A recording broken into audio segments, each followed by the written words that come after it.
Good evening. Welcome to the Armenian Bar Association's Young Lawyers Committee webinar series on emerging and developing areas of the law. Each webinar in this series is geared to provide introductory and useful information to new attorneys who would like to practice in these areas, or for seasoned practitioners who would just like to learn a little bit more and who might want to switch practice areas. My name is Esenyan, and I am an attorney with Ness Feldman in our DC office. We are a boutique energy and environmental law firm, and I'm joined here by great environmental lawyers. Today, we are here to discuss the rising impacts of climate change in the law. And please tune in next month for a webinar on cybersecurity and data privacy, which is also a very important area. So really quick, I'm just going to give an overview of what climate change is. So importantly, climate change is not new. Climate change in the law, that's something that's developing. So climate change is a change in our weather and the related changes to our oceans, lands, ice sheets, and that is all caused by greenhouse gas emissions caused by human activity. So think transportation and other industries that generate these harmful pollutants. So temperatures are getting hotter, oceans are getting warmer, ice sheets, ice caps, snow caps, they're melting, land is eroding, sea levels are rising, weather events are getting stronger and deadlier. And just to put things into context, I'm going to share my screen here and provide you a graphic. This is data that has been generated by the National, sorry, let that just share. There we go.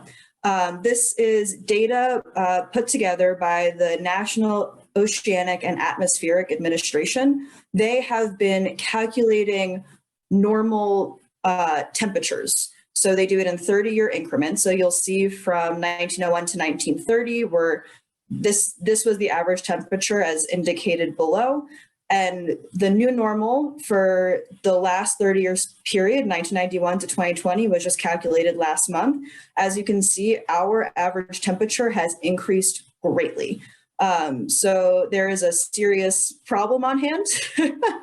And why we're here to talk today is about this renewed emphasis on combating climate change. The laws will be changing, or that's President Biden's goal, is to move in a direction so that there is a whole of government approach to combating climate change. And this comes along with an executive order that he issued in January. It's the order on tackling the climate crisis at home and abroad. Our panelists will speak a little bit more about this later. But this executive order re-engages the US on an international basis and establishes a whole of government approach to combat climate change, and even identifies climate change as an issue of national security. So now the legal field is changing, so we're excited for you to join us in this discussion. Our panelists will be talking about climate change regulation and litigation, observations from the recent change in presidential administration, climate change and infrastructure, and also the Canadian perspective on climate change and the law. There is a chat function. Please drop your questions into the chat. We will answer as many questions as we can at the end, and I'm going to be introducing our panelists as we go.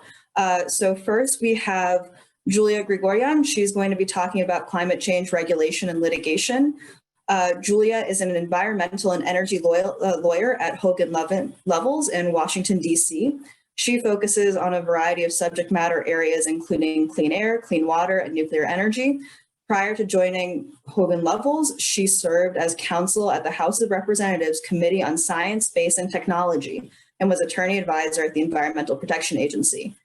Juliya also spearheads the Task Force on Human Rights and the Environment at the Armenian Bar Association, where she and a team, including Giselle and Ida, two of our panelists, are undertaking research related to the recent war in Artsakh. So thank you all for being here.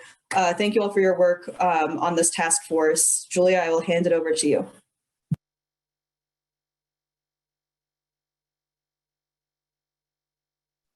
Just saw I was muted. Great start.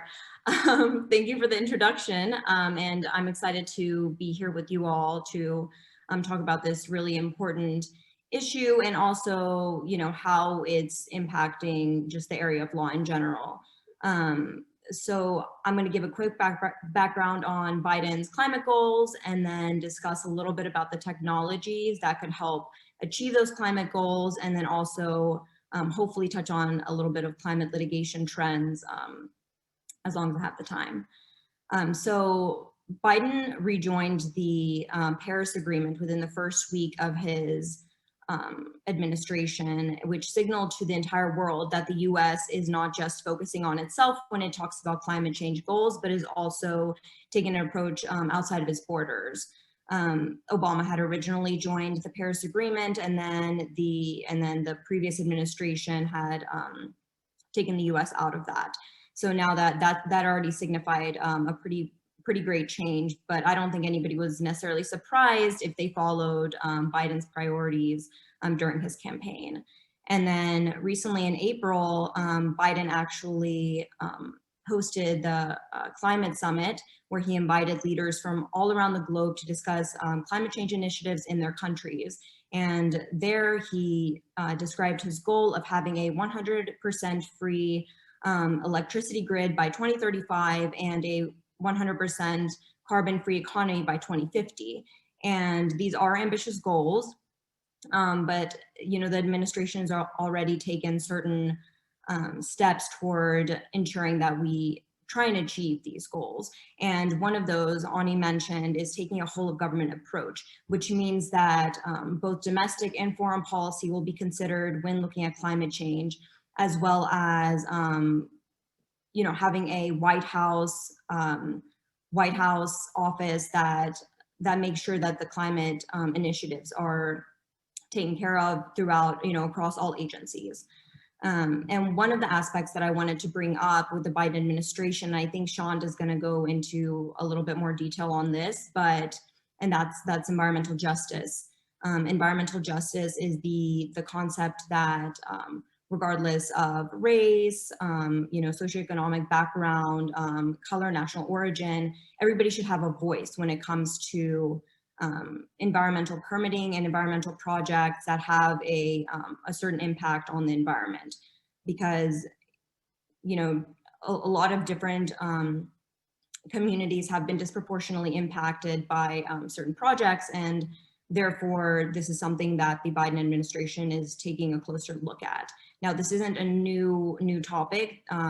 Environmental justice has been part of the environmental assessment of project development for a very long time, but Biden is just highlighting this right now, and it's being noticed by agencies. For instance, the Department of Energy in its funding opportunities is, asking the community, in what ways can we involve these communities in our, for instance, like the solar research community, to discuss these different options, instead of having it just be, the same group of people having the same conversation.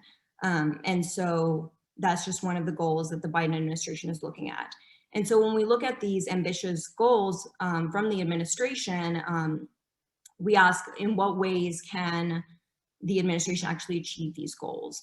And this brings me to the second point, which is the different technologies that I'm going to discuss. And everyone's heard of renewables, I'm sure, and everyone thinks of renewables as combating climate change, but two of the more, I think, interesting and novel ideas are looking at nuclear and looking at hydrogen. So for nuclear is actually a zero emission source of energy during operation, and it produces the same amount of carbon as renewables during its lifespan in general.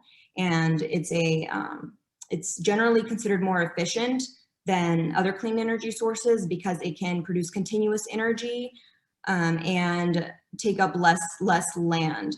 And additionally, some advanced reactors are working on developing certain safety features and also reusing spent fuel, which also minimizes waste.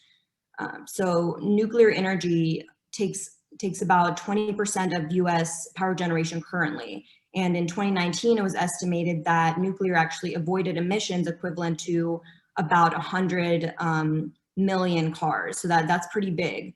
And nuclear can be used in different applications. It can be used in space. It can be used on the seas. in space. For instance, the Voyager spacecraft, the Mars rover, utilizes nuclear propulsion energy in its efforts.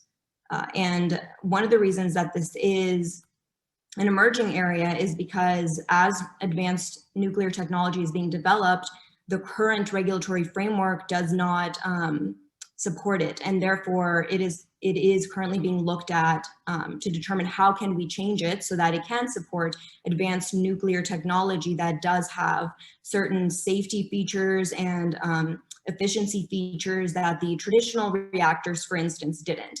And the Nuclear Regulatory Commission is looking at that. So if you're someone who's looking to, focus on technologies, focus on the energy side, I think this is the right place. This is a great place to look at. Nuclear is really developing quickly, and the landscape is going to change on how advanced nuclear is being looked at. Besides that, I would also highlight hydrogen. So hydrogen in transportation in particular, transportation contributes to about 29–30% of our greenhouse emissions. And that's both passenger vehicles, light duty vehicles, as well as semi-trucks and heavy duty vehicles as well. Big companies are starting to look at this, like Daimler and Toyota. They're developing hydrogen fuel stations, as well as developing semi-trucks that are run on hydrogen. And if you're a listener from California, I'm sure that you've seen one of these fueling stations, because out of the 46 currently operating stations, 45 of them are in California, and one of them is in Hawaii, actually. But yeah, so this isn't probably for Californians. It's not a new thing to look at, but the rest of the country is, for us to make hydrogen something that's viable and commercially applicable, there needs to be cost reduction in hydrogen. There needs to be storage development, and also a development in the transportation of hydrogen as well.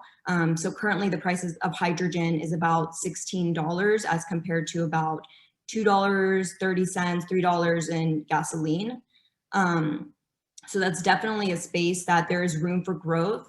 The DOE, actually, Department of Energy, just posted an initiative where they're hoping to reduce the cost of hydrogen fuel by 80% within a decade. So you can tell that this is definitely an area of huge growth. And over the past couple decades, the Department of Energy has actually spent close to $4 billion on research and development of hydrogen technologies.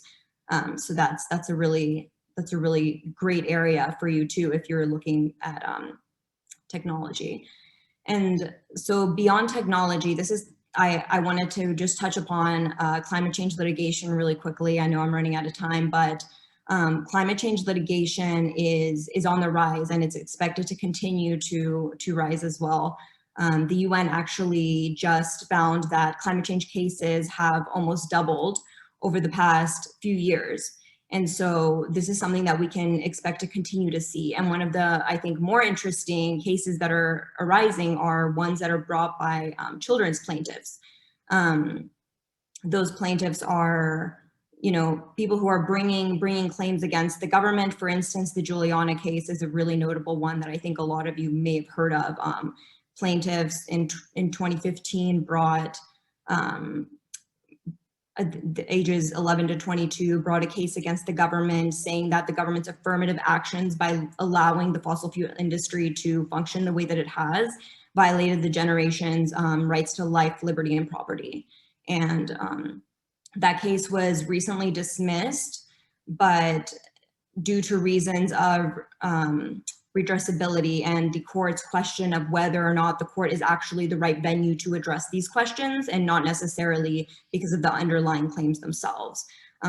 So currently, the plaintiffs are filing a motion to amend the complaint, and there's going to be settlement discussions this month as well. So if that's something you're interested in looking at, that's coming up here soon.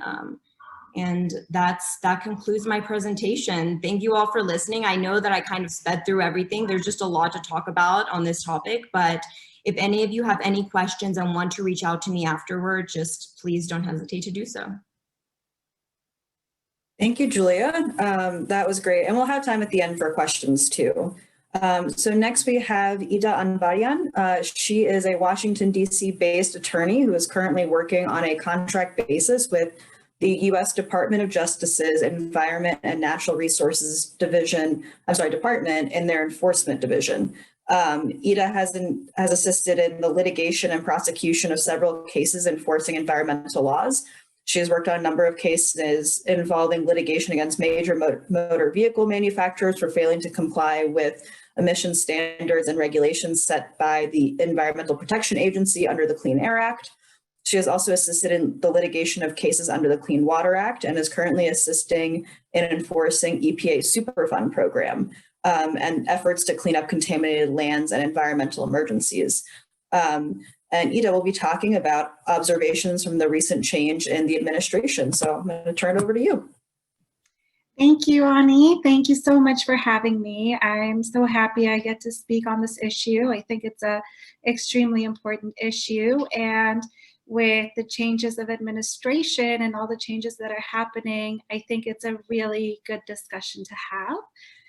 And so I kind of wanted to speak about the Department of Justice and the role that it plays in environmental law. I know a lot of people are aware of the Department of Justice's criminal division and civil division, maybe heard of the civil rights division, but I feel a lot of people don't really know its involvement in environmental law. When in fact, I think the Department of Justice plays a very important role in shaping environmental law in the United States. So I wanted to just go ahead and talk about that a little. Just to make an important note, the Department of Justice's role in environmental law is mainly litigation focused. The ENRD, the Environmental Division, does not create laws. It does not set standards. That falls under the purview of the EPA, who sets the standards. And so, for instance, EPA will create a regulation, will create standards and laws. And if a corporation or an entity violates these laws, the Department of Justice comes in and sues that corporation or sues that entity.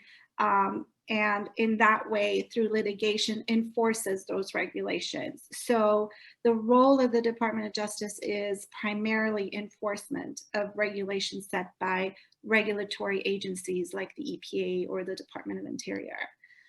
So there is sort of like a client relationship between the Department of Justice and regulatory agencies like the EPA.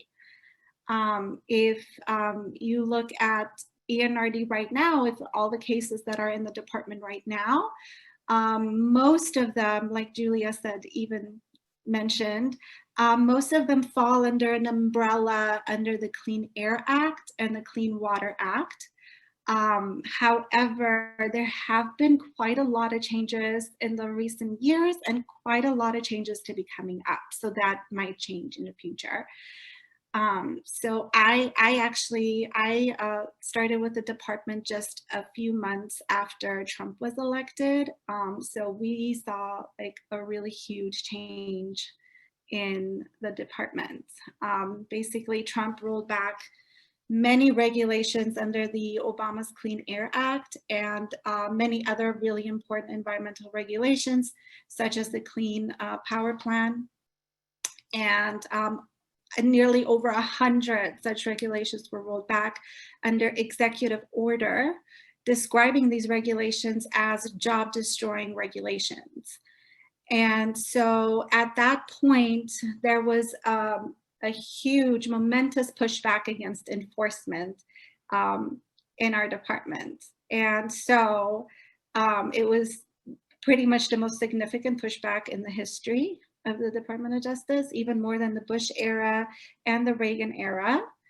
And as a result, there was the role of the NRD wasn't so much enforcing environmental law, rather actually on the flip side, hundreds of cases flew in on the defense side. So the department was being sued by other states, by corporations, and by other entities who just, it was just flooded with cases for the defense side. So the role of ENRD sort of changed in that sense. Instead of its offensive litigation role that it had prior, it became more defensive. For example, some of the cases that came in were under the Clean Power Plan, which was rescinded. The Obama's Clean Power Plan was the first standard that was put in place to reduce greenhouse gas emissions. That was to just get the oldest and dirtiest power plants in the country to go ahead and, adhere to certain stringent emission standards. And when that was rescinded, a lot of those manufacturing companies and corporations in the manufacturing industry sued because they had expended so much money on making sure that they amend the corporation, they amend their business to adhere to the more stringent standards. And so they took a big loss because of that. They also had lost profits because they weren't able to make enough profits or as many as they would if those standards weren't there. And on the flip side, there were corporations who never adhered to those standards and they were completely absolved from having to do so. So they never experienced lost profits and had an unfair advantage to some of the other ones who did adhere to it. So we had hundreds of those cases come in. And so the focus shifted a little bit. But now that Biden administration, that Biden has been elected, we can foresee a lot of changes happening again. He, as Ani mentioned, Biden signed 2 executive orders shortly after being elected with short-term goals, re-entering the Paris Accord and revisiting Trump rollbacks, and some long-term goals such as tackling climate change again and environmental justice, which is something that is very unique to the Biden administration. Environmental injustice I would like to talk a little bit about that actually, because it has been a significant issue in the country. And as far as enforcement and regulation, it has not been addressed much in the past. And so past environmental standards have failed to account for the cumulative impact that pollution has in those communities. And in addition, even if regulation and standards did meet those communities, enforcement was lacking in those communities. So even if there were rules and regulations to protect low-income communities, there was no enforcement. So now ENRD has the philosophy of the fact that they acknowledge the fact that the pollution's pathway will always find the pathway of least regulatory resistance. And so ENRD is going to make EJ communities, environmental justice communities, the target of enforcement. Be a shift in the role that the Department of Justice plays in environment. It'll be a shift towards those communities. As far as tackling climate change goes, I think there will be an effort to go ahead and tackle climate change. However, it will probably not be as easy as just restoring the Obama era regulations. Just restoring the high profile regulations Obama had placed, such as the Clean Power Plan, Affordable Clean Energy Plan. Those will be a little challenging simply because today's Supreme Court does look very different from the Obama era Supreme Court. So we will just have to see how the EPA tackles that. I predict that probably there'll be a lot of subsidies. So maybe there'll be subsidies given to manufacturing company to meet certain standards. So it will be more incentive-based rather than regulation-based. But we will just have to see. As far as ENRD's role, the Department of Justice's role in climate change, ENRD, the way it may have to do it and will have its biggest influence is the type of cases that it will be taking in to litigate. So it will have to take the cases with strong legal implications to tackle climate change. In that sense, ENRD will have a very important role in bringing forward the right type of cases, winning those cases, and shaping the law through positive precedents and through court rulings. So I think that's more the role that the ENRD will play. Okay. All right. Thank you so much, Ida. That was really helpful. Now we're going to turn it over to Shant Boyajian, who advises public agencies on a wide range of innovative methods to procure and deliver the nation's largest, most complex infrastructure projects. Clients have found tremendous value in his deep experience in public-private partnership delivery methods, including revenue risk and availability payment models, pre-development agreements, and other forms of alternative delivery such as construction manager, general contractor, and design build. He is also one of the nation's leading experts in the policy issues behind infrastructure strategy, having previously served as senior counsel to the U.S. Senate Committee on Environment and Public Works, where he led the development of the Fixing America's Surface Transportation Act. This was the largest infrastructure bill in U.S. history, though a very major one might be passing soon or passed today. And prior to his position in the Senate, Shant served as counsel to the Subcommittee on Highways and Transit for the House Committee on Transportation and Infrastructure, where he helped negotiate and draft the Moving Ahead for Progress in the 21st Century Act, which provided more than $105 billion in funding for surface transportation programs in fiscal years 2013 and 2014. And Shant is going to talk to us about climate change and infrastructure. So go ahead. Thank you so much, Ani, and thank you, Julia and Ida. So yeah, as Ani said, I mean, I'm going to probably take a little bit of a different angle on this issue.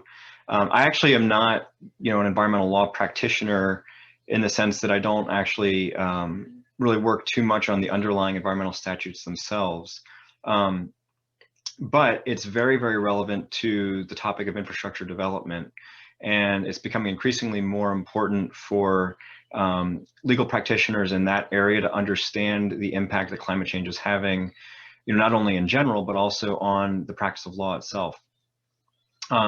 So as Ani mentioned, I mean, I represent public agencies on their big infrastructure projects. I do a lot of work in Los Angeles. I love the area, even though I'm in the DC region right now. And kind of work all over the country. And so it's interesting to see, kind of different perspectives from different parts of the country on how to integrate concerns about climate change into actual project development. I think Ani mentioned in her introductory remarks about the volume of emissions that come from the transportation sector. It's, I believe, if not the largest, it's one of the largest kind of categories of emitters worldwide. And so addressing the impact of GHG emissions from the transportation and infrastructure sector is critical. And that can be done in a variety of different ways. There's a lot of different kind of implications to infrastructure development. So I want to start with just talking about the projects themselves. For the first time ever, we're actually seeing infrastructure projects specifically to address climate change. I did not work on this personally, but our firm recently represented a joint powers authority in New York City on the Battery Park Resiliency Project, which was essentially building a seawall around the southern portion of Manhattan to address rising sea level issues. Incredibly expensive project, one of the most congested areas of the country, yet the governmental entities in that region recognize the importance of protecting the asset of Lower Manhattan from the impacts of climate change. I don't think you would necessarily have seen that even 10 or 15 years ago, talking about spending really incredible amounts of money on projects that have no purpose other than to combat the impacts of climate change. You also see this come up in design considerations, whether it's with regards to a bridge, thinking about the kinds of hurricanes it could withstand, other extreme weather events, and the increasing frequency with which we have, these kind of record storm events, especially in the Gulf area or along the coasts. with regards to, grid resiliency issues, I mean, those of you in California don't need anybody to talk to you about how important that issue is. These are all different examples of physical infrastructure assets that are being impacted by climate change, and those governmental agencies that are responsible for delivering and maintaining and operating those assets need to think about and are thinking about different ways to try to address the impacts of climate change on some of those issues. It also comes down into the concept of material selections. What types of materials are more carbon intensive to produce? What are they? Looking at different types of innovative materials that will last longer, so you don't have to actually replace them as frequently. This gets into the concept of assessing life cycle impact when you're doing these projects, and that's actually something that I deal with relatively frequently, working on these public-private partnership agreements. Essentially, the way that this typically works is a P3 arrangement will involve kind of a long-term operating and maintenance period, as well as just the design and construction of a particular facility. It often also includes elements of private finance involved in the project to manage certain types of risk. But for our purposes, the interesting part is the fact that these are 35, 40, 50-year concessions wherein the governmental owner of a particular asset will contract with the private entity or a consortium of private entities to design, build, finance, operate, and maintain these facilities. And one of the benefits that can have from a climate change perspective is that it allows for private sector innovation to try to anticipate what future issues might be with regards to climate change on that particular type of infrastructure asset, and think about how to design it in a way that's going to maximize its life cycle, decrease the cost of maintenance over that long-term period, and ultimately, especially if there's a technology or ITS component in the actual project itself, also be able to be modernized, through the course of that period, so that when the infrastructure asset is turned back over to the owner, it's actually a fully functioning modern asset, even though it had been designed and constructed, decades earlier. Another interesting issue and a critical issue that we're seeing become more and more prevalent in the infrastructure and transportation space is the emphasis on environmental justice. And I kind of want to take a step back, because typically when I'm involved in this, my role is more on the actual development and procurement and negotiation of the contracts for these big projects. But kind of as a precedent to all of that is the actual environmental clearance of the project itself. That usually happens before, or kind of in the very early stages of when a public agency is actually procuring the project itself. And as part of the environmental process, the environmental review process, whether it's under NEPA or under CEQA or some other state statute, there are considerations that have to do with the impact of the project on the environment and on the community in which it's sited. And for the first time, we're seeing this administration actually try to exercise some of these considerations through the environmental review process. Many of you may have read about the North Houston Highway Improvement Project, and basically this was a mega interstate project that the Texas Department of Transportation wanted to deliver. And a few months ago, it had already cleared environmental. So, the state was ready to move on with actually procuring the project. And the Federal Highway Administration wrote a letter to the State Department of Transportation and said, hold up. We know that this is cleared environmental, but we're concerned about some of the civil rights and environmental justice impacts that this is having in some of the communities. We want you to spend a little bit more time studying this. That had never happened before, where the federal government, exercised its oversight authority to really try to slow down environmental clearance of a project, specifically for environmental justice reasons. So clearly it's becoming more and more of an issue. And the final thing I want to leave you with, it kind of gets to some of the things that I believe Ani and Ida and Julia have all mentioned. Thinking about kind of the impact of the transportation space more broadly, and how participants in the transportation space are actually considering climate change. I think for those in Los Angeles, the Port of Los Angeles and the Port of Long Beach and the Clean Air Action Plan that they've put together is a great model for how government and business can actually kind of come together and try to do the right thing for the environment, and do it in a way that actually still promotes competitiveness of their business operations. And basically, I mean, I'd encourage everybody to kind of read a little bit more about this, but basically these two port complexes that are next to each other in the San Pedro Bay, they set aspirational goals for themselves with regards to emissions reduction, and they've been doing it for over a decade now with phenomenal success. And one of the things that the Port of Los Angeles in particular is really looking at right now is expanding its zero emission vehicles and near zero vehicles that are actually accessing the port. So this has implications with regards to electric trucks, hydrogen fuel cell trucks. And, it's interesting to kind of see the use case for some of these, because, batteries only last so long. In certain instances, hydrogen fuel cell seems to be a superior technology for certain types of uses. But, a lot of private manufacturers are looking at kind of moving the ball forward. But an interesting thing is, almost half of the truckers that call on the Port of Los Angeles are independent owner operators. So they only, they're not part of a big trucking fleet or trucking company. They own their own rig. And so thinking about the issue of how to actually turn over some of these, diesel trucks to cleaner technologies is a really important one. It's one that this administration is focused on, that Congress is focused on.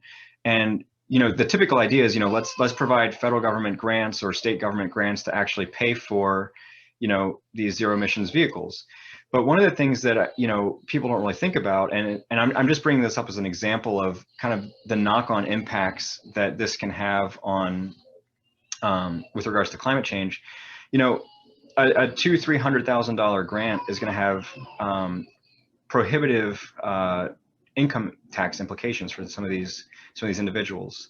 And so, I know I'm getting a little bit further afield, but I just want to provide that as an example of, in the effort to think about how to address climate change in the transportation and infrastructure space, there are so many different angles that are impacted with regards to the law. And so, I apologize if I went over a minute or two, but happy to answer any questions after we're in a more discussion. Great, thank you so much, Shant. That was very interesting. Also, I know there's a lot of acronyms in environmental law. NEPA is the National Environmental Policy Act, and CEQ is the Council for Environmental Quality. And we'll probably use EJ as an abbreviation, same thing with EPA, Environmental Protection Agency, Environmental Justice. I'm trying to think of any other acronyms we may have spit out. But last but not least, we have Giselle Davidian. And I just want to take a moment to thank Giselle and also Alan Harutyunyan, who are co-chairs of the Young Lawyers Committee. And they had the vision to bring this webinar series. So be sure to give them a thanks later. But now we're going to move on to Giselle's piece. And by way of introduction, Giselle is an environmental lawyer at Willms and Shier Environmental Lawyers in Toronto, Canada. She counsels clients on a range of environmental matters across sectors, including environmental litigation and transaction due diligence, regulatory compliance, brownfield remediation, defense of prosecutions, and administrative appeals. And Giselle was formerly an environmental scientist, and these skills help her assess risk, develop compliance strategies, and build strong legal and technical cases for complex regulatory matters and environmental litigation for her clients. So Giselle, I will leave it to you for our last segment before Q&A. Excellent, thank you, Ani. And I would be remiss if I didn't thank Grant Petrosyan. Thank you for the shout out, but it's actually Grant's brainchild is this entire webinar program. So thank you, Grant.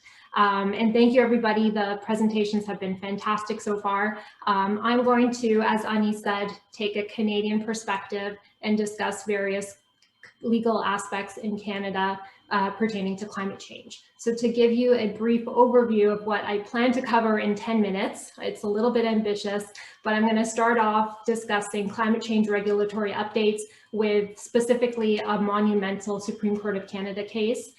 Next, I will briefly review some recent and upcoming climate change litigation in Canada. And finally, I will discuss how some new guidance on climate change related risk and disclosure is impacting the market. So jumping straight into part one, the government of Canada has recognized the importance of reducing greenhouse gas emissions across the country. And to do so, it's implemented a federal carbon pricing scheme as part of its obligation to meet the Paris Accord commitments. And Canada's Paris Accord commitments are to reduce greenhouse gas emissions by 30% below 2005 levels by 2030. That was the initial commitment.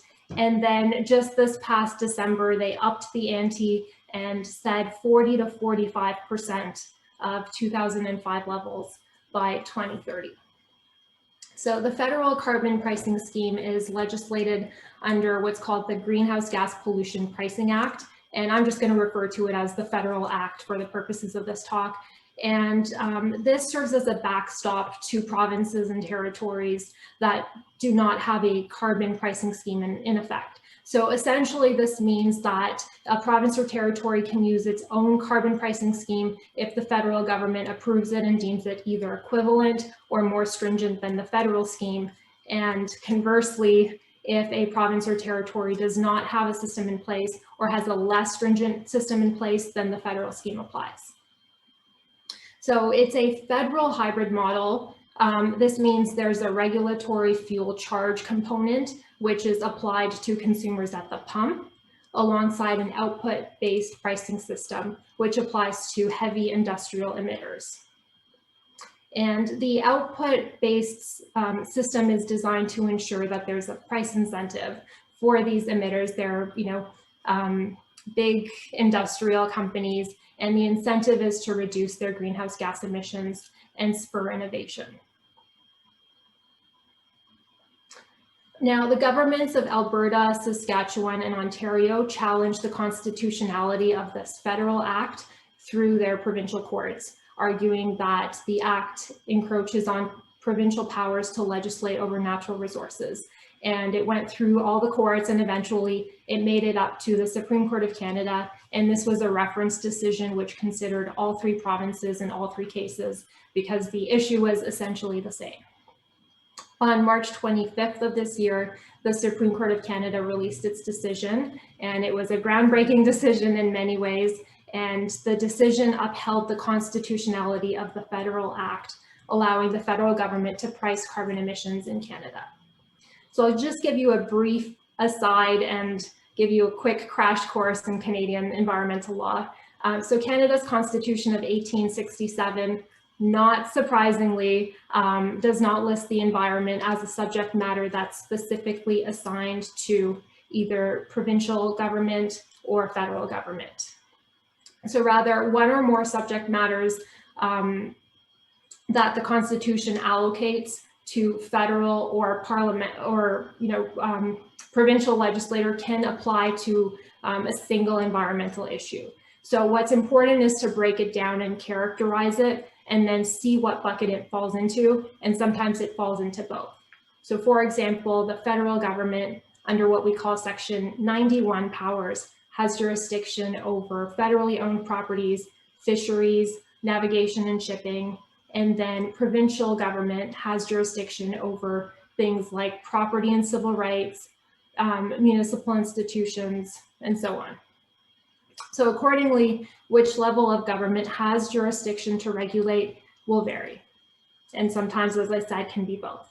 So going back to the decision that I was speaking of, the Supreme Court of Canada decision, in this case, the court found that the act is constitutional because it fell into what's known as the federal government's exclusive jurisdiction under national concern through the peace, order, and good government power. This is a three-part test that has to be met. I'm not going to go through the test, but in practice, it's important to note that national concern is very rarely actually used, so it was quite monumental. And then the result of this is we end up with a patchwork. So some provinces have partly provincial schemes, partly federal, some have exclusively provincial and exclusively federal. Okay, I'm now going to switch gears.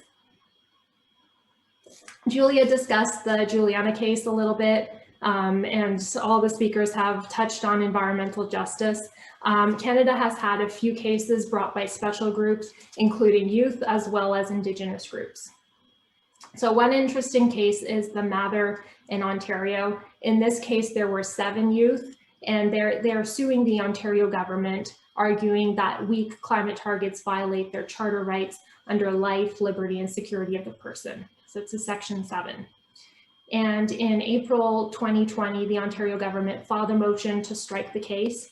The court denied the motion and recognized that climate change has the potential to violate charter rights and gave the green light to have the case move forward. The Ontario government subsequently applied for leave to appeal this ruling, and this application to leave was dismissed. So this marks the first time that a Canadian court, I should say, has ruled that climate change has the potential to threaten Canadians' fundamental rights. And in addition, this decision affirms that citizens have the ability to challenge a government's climate action under the Charter. So the hearing date hasn't yet been set, but it's going to be interesting to see what happens here. And then the one other case I wanted to mention is the LaRose decision. And this is another action brought by 15 youth. And this time it's against the federal government. It's alleging that the Canadian government causes, contributes to, and allows dangerous levels of greenhouse gas emissions, and is responsible for specific climate change impacts experienced. The applicants also argue that Canada's climate action has violated their charter rights, as well as their rights, the rights of all present and future Canadian children under the public trust doctrine. So in the end, the lawsuit, what it's seeking is for the government to implement a climate recovery plan in order to reduce Canada's greenhouse gas emissions and decarbonize Canada's energy system. And in October of last year, the federal court granted the federal government's motion to strike on the basis that the plaintiff's charter claim was not justiciable. However, the court did find that the claim under the public trust document was justiciable, but it did not disclose a reasonable cause of action because the court held that it was overly broad and unquantifiable. So the applicants have appealed and they're waiting to be heard at the Federal Court of Appeal. It's also interesting the timing of this. It would be interesting to see if the Supreme Court of Canada reference decision has any impact on this decision. Okay, and then part 3, hopefully I'm doing okay with time. We'll now turn to the guidance on climate change related risks with a focus on climate change disclosure obligation. So given the potential risks associated with climate change, investors are looking more closely at companies that they invest in and essentially voting with their wallets. This includes evaluating a company's environmental, social, and governance rating, ESG with the popular acronym of the moment, and looking at the adequacy of climate risk disclosure, as well as holding companies accountable if such disclosures are inadequate. And we have a number of examples. We have Larry Fink, CEO of BlackRock, as well as Mark Carney of Brookfield, who have been advocating and putting pressure on companies to disclose not only emissions and ESG issues, but also now net zero plans. So to help companies adequately disclose climate change risks, international guidelines have been established. For example, there's the Task Force on Climate-Related Financial Disclosures. This is a guidance that was released in 2017. It focuses on 4 themes. There's governance, strategy, risk management, and metrics and targets. And recent provincial and federal reports have recommended adopting this guidance document and promoting preparedness. And there's also some rumor to say that there may be regulatory requirements regarding the disclosure of climate-related risks to evolve in the near future. So the long and short of it is that businesses in Canada are seeing increased scrutiny of their greenhouse gas emissions, as well as their climate risk exposure. And then from a liability exposure perspective, inadequate disclosure and consideration of climate change risks could be the basis of a new wave of litigation for corporate directors and officers, as well as pension fund trustees in Canada. The liability could arise where directors and officers fail to take all reasonable steps to address or mitigate climate change related risks. And there are a few categories of climate change financial materiality risk to consider. There's physical risk, which is extreme weather events, shifts in climate patterns. There's transitional risk, which includes changes in markets, new regulations, as well as policies and technology. And then finally, there's liability and litigation risk, which can arise from failure to disclose or misstatement of facts. So there are no security cases in Canada yet involving climate change disclosure. Interestingly, there are a few important US, not decisions, they're still being prosecuted, but there's some litigation ongoing. Specifically, there's Ramirez and ExxonMobil, and that's an ongoing class action, basically alleging that Exxon, their public statements were materially false and misleading, and they failed to disclose climate change related risks, and that this has resulted in a common stock price which was artificially inflated. So I'm going to stop there and pass it back to Ani. Thank you so much, Giselle. That was very interesting. So yeah, we are in the final few minutes of our webinar. Thank you again, everyone, for joining. And we did get a couple of questions. So the first question we received, so I'm just scrolling back up in the Q&A to find it. Let's see. So the question is about nuclear power. So I'm going to direct this to Julia. So in terms of the safety of nuclear, is this safer for communities than on the ground plants in terms of space and air development of nuclear? So the point that I was trying to make with the safety discussion is that the advanced nuclear reactors that are currently being developed have certain safety features that just are not available for the current traditional reactors that we currently have today, that we think of when you think of nuclear reactors. And those safety features include passive safety, walkaway safety, meaning that if there is some sort of issue with the reactor, physics kind of steps in. There's certain reactors that are built that has that if there's an issue that comes up, it melts this plug that then releases the molten salt that overheated and kind of fixes the problem by itself, instead of having somebody be there and having to have a mechanical kind of an operational standpoint from actually being there at the plant, having to fix any sort of issues that happen. So that's kind of the point that I was making in regards to safety. Thank you. Thank you for that, and hopefully that answered our participants' question. So the other question that we received, given the dispersed global impact, how do we tackle questions of standing and damages for environmental justice actions relating to air pollution and or climate change? Are there any leading jurisdictions that have made headway in tackling these questions? I'm going to take a shot at that one. I would have to check to see what the leading jurisdictions would be on tackling that, but in terms of standings, so I don't think we gave a or we did, we gave a definition of environmental justice to begin with, but just real quick, concept of environmental justice is that certain communities, so low-income communities, communities of color, indigenous communities, are disproportionately impacted by environmental pollution. So there are studies that show that these communities are heavily disproportioned by air pollution. So I imagine they would follow, the standard standing principles, what's the injury in fact? Is there, a connection to what you were saying caused your to your injury, and also to, is there any redressability? Is there anything a court could do about it? I imagine there could be injunctions against power plants to stop the pollution, though that's probably a lofty ask. They can try. And they could point to the studies saying my community is heavily disproportioned by air pollution. We have high rates of asthma.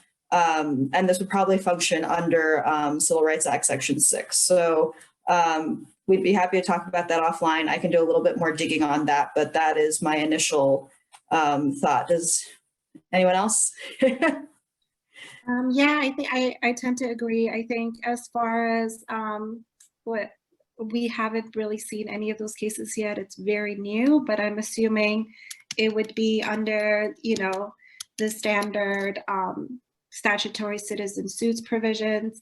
And also there is another aspect to environmental justice. It is that some of these suits will be coming in under the Civil Rights Act. So they'll be standing through there too.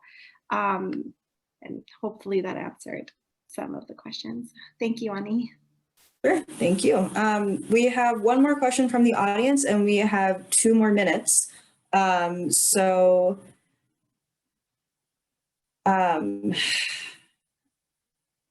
Ida, this one would be for you. How do you present a possible case to a DOJ office? Though I think I would need some more clarity on that. I guess, is it pursuing the DOJ office, or is it DOJ is bringing these cases? But at least ENRD has both sections, defense and enforcement. So yeah, it has both. In the past, the defense section wasn't so as big as it is now. And I think the enforcement section will grow. I'm assuming you're asking about, correct me if I'm wrong, the Clean Water Act? that's what it looks like to the chat. Yeah. Yeah, we actually have plenty of cases under the Clean Water Act. I'm working on 2 right now. And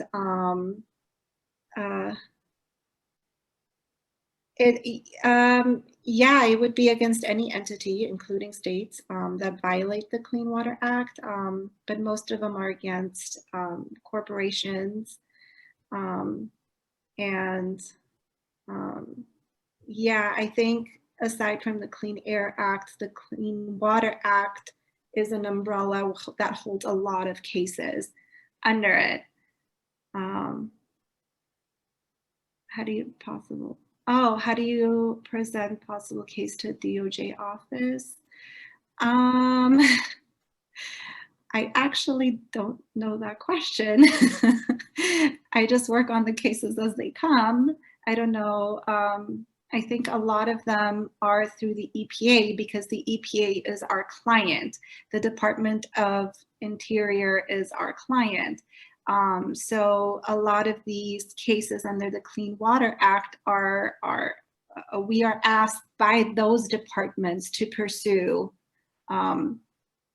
enforcement of their regulations that they set.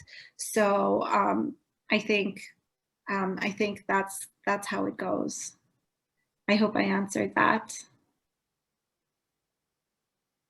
Great. Well, it's 9:01, so I guess we'll wrap it up here. Thank you so much to our panelists for this really interesting conversation. We can, if you all have questions, we'd like to follow up. I'm sure there's a way to get our contact information. All of our names, if you Google us, our email should come up on our firm websites.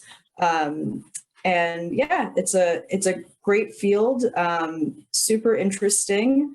And we hope you all enjoyed it. Thank you again to our 4 panelists and to the the Armenian Bar Association for hosting this event.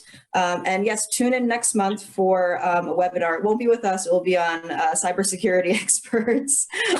So please tune in for that webinar next month. Bye, everyone.